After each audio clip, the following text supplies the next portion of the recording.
Hey guys, how you doing? I'm Jason Heine from the Emulator Review. Thanks for hanging out and tuning into another one of my episodes. So, while I was in college for audio engineering, we had a class on synchronization. Now this class talked about synchronization within the recording studio world. So things like MIDI, with a MIDI device controlling another MIDI device. Also was about time code and post-production for movies and so forth. So while I was in that class, I was thinking about some other things because they were talking about something called clock speed. And clock speed is, the rate at which a microprocessor executes instructions. In other words, it's the way that, a microchip does its job, how fast it does its job. So they were talking about that with synchronization. I was thinking in my head, well, if a clock speed, and everything has a clock speed, every electronic device has some sort of clock speed. With an oscillator crystal. I was thinking, if that has a clock speed, then video games, cartridge-based games, would also have a clock speed. And I was thinking, okay, I'm going out on a limb. What if you could increase the clock speed on a cartridge game to get better frame rate? Because a lot of you guys know I'm kind of a frame rate whore with my games, and especially some of the older games that suffered serious frame rate issues. I just thought, what if you increased it, the clock speed? What if you put a different oscillator crystal in the game, increase the clock speed, then the frame rate would get better? Sounds legit. So I thought, why not experiment? So I thought of some of the top games for Super Nintendo that suffered the most frame rate issues, in my opinion. And it just so happened that a lot of them were the games that used the Super FX chip. And I knew it would be a little more difficult because the Super FX chip is very complex as it is alone, and I didn't want to, destroy any games. I ended up destroying a few, but in the grand scheme of things, I do have a few games that came out, and I wanted to show you guys this experiment. I did this experiment a few years ago, and I'm just now kind of pulling it out and showing you guys to the masses. So let's go ahead and take a closer look, and let me explain a little bit about the pre-production and how I went about this. All right, guys, so step one in this process is that we needed to take apart these games because I wanted to know how fast the oscillator crystals were from factory. And I didn't know if they were, all over the place, they were a little different, the clock speed. So I just wanted to research and see exactly what the games were from factory. So in order to do that, you have to use a special tool to take these two screws out, and the games do come apart, and the oscillator crystal are on the back of the game, on the back of the PCB. So I figured out that these games run at around 21.4 megahertz, at least on the Super FX games, Super FX chip games. That's what it ran. So I wanted to speed up the clock speed by a little bit. And so what I did is I contacted a electronics retailer online where you can custom order and get different speeds from the crystals. So at the time, this was a couple years ago, I ordered these oscillator crystals here. These are 24 megahertz. And at the time, this is the only size they had. They contacted me and told me they don't have the low profile ones. They were out of stock and I didn't want to wait, so I ordered these. But these are 24 megahertz right here. And then I have since ordered some faster 27 megahertz in the low profiles here, as you can see. So, and again, at the time that I did this, I had to modify the cartoon. I know you're looking at the Super Nintendo and kind of my little hack job here, but see, a game like this, Stunt Race Fx, I had to modify it and I had to resolder on the oscillator crystal. And of course, it was, a lot bigger than the back of the cartridge. So I had to kind of modify and cut it out. But that right there is the oscillator crystal, 24 megahertz there, installed on the game. And I could have waited and made it cleaner, but I just really wanted to do the experiment. So I didn't have a problem. I've got many copies of this. These games are a dime a dozen. And so I didn't have any problem modifying that or modifying the Super Nintendo to make them fit. Eventually, I'm going to do other games. I'm going to use the low profile ones. You will not need to modify the cartridge or the console at all. So, there are games out there that suffer frame rate issues, like Stunt Race Fx. It does suffer serious frame rate issues, in my opinion. And you've also got games like Doom that does suffer frame rate as well.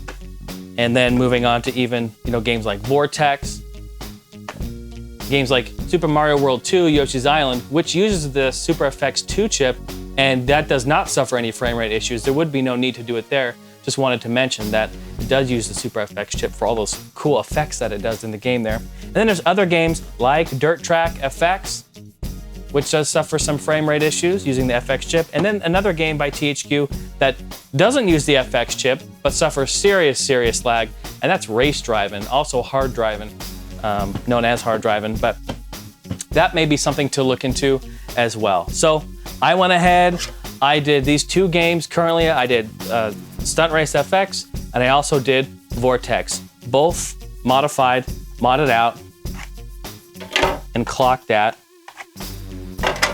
24 megahertz. All right, so let's go ahead and pop these in, you guys, and I'm gonna do an A/B comparison, and we are gonna see the different frame rates and see if it improved a little bit.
So as we can see here, guys, from Stunt Race FX, it definitely improved the frame rate.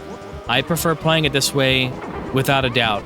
And even from the start, you can tell from when the light turns red to green to initiate go, you're already seeing improvements, like a whole half second or second ahead from the factory 21.4 megahertz factory setting. Definitely a success here with Stunt Race FX. You know, it's not mind-numbing, silky smooth frame rate, but in comparison to what it is from factory, it is a huge improvement. It definitely gives it an edge on the areas like under the tunnel there, where it's very dark and there's a lot of polygons there on the screen. It kind of bogs down. It just cuts right through that and keeps you going. Very nice. So a success here with Stunt Race FX. Let's go ahead and move on to Vortex and see what we got here.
Now with Vortex, I didn't notice anything right off the bat. I just noticed it was kind of the same up until I actually got into the game. And I noticed right off the bat that you can shoot your lasers quicker, the sound is quicker, and it definitely gets them out faster.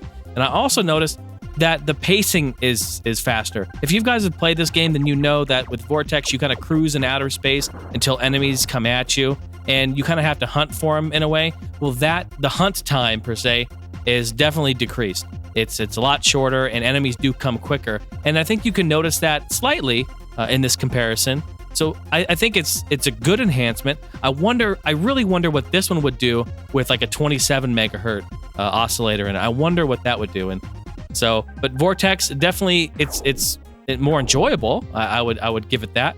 And I'm really excited because my next project is going to be on these other titles, 27 megahertz, a low profile oscillator, and I'm going to be doing them on Star Fox, Doom, and a few others. So thanks so much for hanging out, guys. I hope you really found this educational and fun. I love doing this sort of thing. So thanks for hanging out. Glad you could be here. Let me know what you guys thought in the comment section below. And don't forget to rate it, thumbs up, fun times here on the Emulator Review. Thanks for being here. We'll see you again.